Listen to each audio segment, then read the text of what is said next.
Mr. President, Prince Philip and I are delighted to welcome you and Mrs. Higgins to Windsor Castle. The castle was founded by William the Conqueror, almost a impression. But even more pleasing since then is that we, the Irish and British, are becoming good and dependable neighbours and better friends, finally shedding our inhibitions about seeing the best in each other. Our two governments have responded to the change in mood. We now cooperate across the full range of public business. Indeed, there is today no closer working relationship for my government than that with Ireland. This fresh spirit is helping us economically. Our trade is growing, supporting many thousands of jobs in both countries. And we are working together to win new business overseas. As our countries enter a period of historical resonance, it is right to look back in remembrance. In Dublin, I laid wreaths in the Garden of Remembrance for those who died in the cause of Irish freedom, and at Island Bridge, where Ireland's dead from the First World War are commemorated. In August, we will mark solemnly the centenary of Britain's entry into World War I, calling to mind the terrible toll it took. People from Ireland were involved in all the major campaigns and battles of the war. We will remember and honour their contribution and sacrifice, just as we remember our own.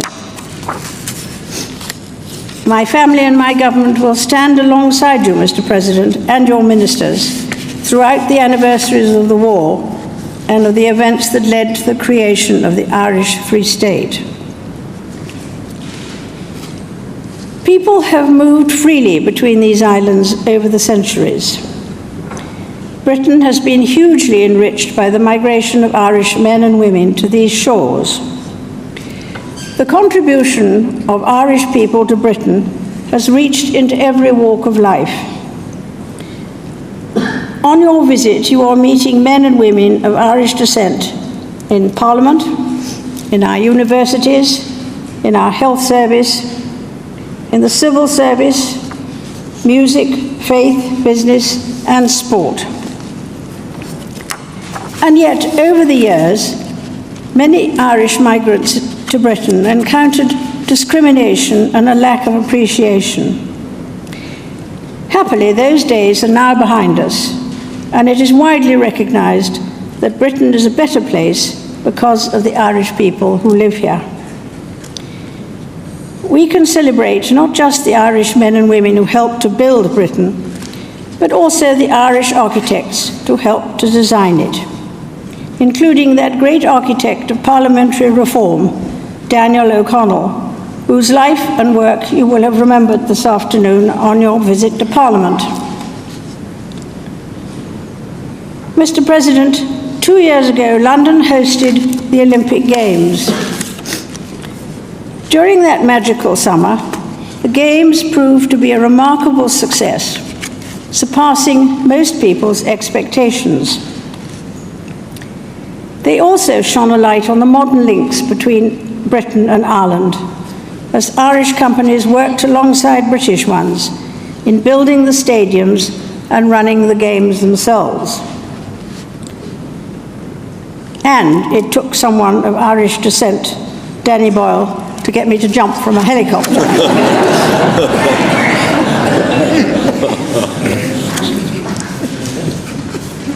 Mr. President, sadly last year we lost the poet Seamus Heaney, whose roots lay in the Northern Irish countryside. His poems, written over many decades, reflected the changing circumstances of Northern Ireland, as hope and history jarred and then slowly began to rhyme. I'm delighted that last year's G8 summit in County Fermanagh and the City of Culture Festival in Derry, Londonderry, showed the very best of Northern Ireland to the world. And we will be recognising the work of individuals and groups who are helping to bring about further positive change, including the charity Cooperation Ireland, of which we are joint patrons, at a reception here on Thursday.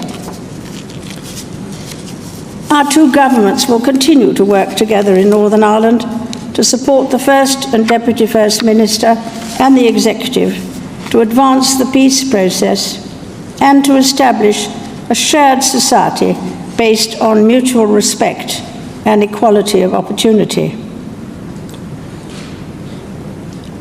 Mr. President, the goal of modern British-Irish relations can be simply stated.